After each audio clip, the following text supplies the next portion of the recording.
GPAC সফটওয়্যারে একটি receive voucher তৈরি করার প্রসেসটি শুরু করছি। লগইন করার পর প্রথমেই চলে যাচ্ছি অ্যাকাউন্টস অপশনে। অ্যাকাউন্টস অপশন থেকে রিসিভ ভাউচার সিলেক্ট করে নিচ্ছি। রিসিভ ভাউচার ফর্মটি ওপেন হয়ে গেলে প্রথমেই রয়েছে ডেট অপশন। আজকে ডেট থাকলেও প্রিভিয়াস যে কোনো ডেট দিয়ে আপনারা কাজ করতে পারবেন। তারপরে রয়েছে ভাউচার নং। ভাউচার নংটি সফটওয়্যার থেকে অটোমেটিক জেনারেট হবে। তারপরেই রয়েছে কস্ট সেন্টার। যে সকল কোম্পানি কস্ট সেন্টার মেনটেন করেন তারা লিস্ট বক্স থেকে কস্ট সেন্টার সিলেক্ট করতে পারবেন, আর যে সকল কোম্পানি মেনটেন করেন না তারা স্কিপ করতে পারেন। তারপর রয়েছে সাবগ্রুপ। ফর এক্সাম্পল, যেহেতু রিসিভ ভাউচার করছি, ধরে নিচ্ছি আমি কোনো কাস্টমার থেকে একটা অ্যামাউন্ট রিসিভ করেছি, তাই সাবগ্রুপ থেকে লিস্ট বক্সে রিসিভেবলটা সিলেক্ট করে নিলাম। পরবর্তীতে রয়েছে ক্রেডিট অ্যাকাউন্ট।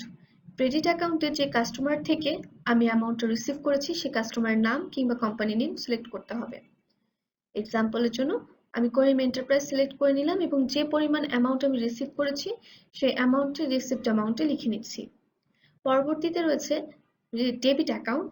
ডেবিট অ্যাকাউন্টের লিস্ট বক্স থেকে আসলে আমি যে অ্যামাউন্টটা রিসিভ করেছি সেটা কোন ওয়েতে রিসিভ করেছি সেই ওয়েতে সিলেক্ট করতে হবে।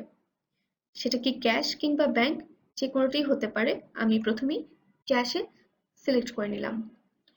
তারপর রয়েছে বিল নং। যদি এই নির্দিষ্ট কাস্টমারের কাছে আমার আগে কোনো সেল করা হতো অথবা আপনি যে কাস্টমার থেকে রিসিভ করেছেন অ্যামাউন্ট, সেই কাস্টমারের কাছে যদি আপনি আগে কিছু সেল করে থাকেন, সেক্ষেত্রে সেটা যদি বিল ওয়াইজ হয়ে থাকে তাহলে বিল নংটি আপনারা লিস্ট বক্স থেকে সিলেক্ট করতে পারবেন। তখন বিল ওয়াইজ ব্যালেন্স অটোমেটিক চলে আসবে। যদি বিল নং ওয়াইজ কোনো সেল না হয়ে থাকে সেক্ষেত্রে স্কিপ করতে পারবেন। আমি স্কিপ করে যাচ্ছি। পে ডেট, যে ডেটে পে করা হবে সেই ডেটটি দিতে পারবেন এবং কমেন্টস বক্সে প্রয়োজনীয় যে কোনো ধরনের রিমার্কস অথবা নোটস লিখে নিতে পারবেন। যেমন আমি লিখে নিচ্ছি cash received from Karim enterprise for grocery. এভাবেই আপনারা চাইলে যে কোনো ধরনের নোট লিখতে পারবেন।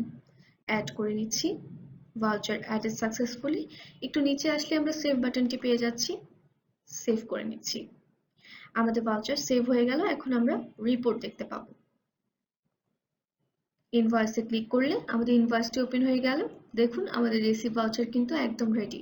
চাইলে কিন্তু মানি রিসিপ্টও আমরা দেখতে পারবো এবং ইনভয়েস এবং মানি রিসিপ্ট দুটোই আমরা কিন্তু প্রিন্ট করতে পারছি। এভাবে খুব সহজে ক্যাশের মাধ্যমে রিসিভ ভাউচার তৈরি করে ফেলা যায়। এখন আমরা দেখব কিভাবে ব্যাংকের মাধ্যমে রিসিভ ভাউচার করা যায়। প্রথমেই আগের মতোই ডেট অপশনটি রয়েছে, যেটিতে আপনারা প্রিভিয়াস যে কোনো ডেট দিয়ে কাজ কিন্তু করতে পারবেন এবং আজকের ডেট দিয়েও কাজ শুরু করতে পারবেন। ভাউচার নং চলে এসেছে অটোমেটিক। কস্ট সেন্টার যদি থাকে সেক্ষেত্রে সিলেক্ট করতে পারবেন, না থাকলে স্কিপ করতে পারবেন। সাব গ্রুপে আবারও রিসিভেবলসটা আমরা সিলেক্ট করছি। ক্রেডিট অ্যাকাউন্টে কাস্টমারের নেম এবং রিসিপ্ট অ্যামাউন্টে আগের অ্যামাউন্টটি দিচ্ছি। এখন আমরা ডেবিট অ্যাকাউন্টে লিস্ট বক্স থেকে যে কোনো একটি ব্যাংক সিলেক্ট করতে পারি। আমি ইবিএল ব্যাংকটা সিলেক্ট করে নিচ্ছি। তারপর একটি ব্যাংক নং এসেছে বা ব্যাংক নেম এসেছে। সেই ব্যাংক নেমে আপনারা কাস্টমার যেই চেকের মাধ্যমে আসলে পেমেন্ট করেছে বা আপনি যেই চেকের মাধ্যমে রিসিভ করেছেন সেই ব্যাংকের নেমটি দিতে হবে। এক্সাম্পলের জন্য আমি সিটি ব্যাংক লিখে নিচ্ছি এবং চেক নং এর যে ফিল্ড আছে সেখানে চেক নংটি দিয়ে দিলাম। বিল ওয়াইজ ব্যালেন্স যদি থেকে থাকে তাহলে বিল নং সিলেক্ট করলেই চলে আসবে এবং পে ডেটটি লিখে নিতে পারবেন। এখন কমেন্টস বক্সে কিন্তু সিটি ব্যাংক, চেক নং সবই চলে এসেছে, চাইলে অ্যাড করে ফেলা যাবে। আমরা এখন অ্যাড করে নিলাম এবং সেভ করে নিচ্ছি। এখন আমরা রিপোর্ট দেখতে পাবো। ইনভয়েসটি দেখে নিচ্ছি। দেখুন আমাদের রিপোর্ট রেডি হয়ে গেছে। রিসিভ ভাউচার কিন্তু তৈরি হয়ে গেল। মানি রিসিপ্টটাও চাইলে আমরা দেখে নিতে পারছি।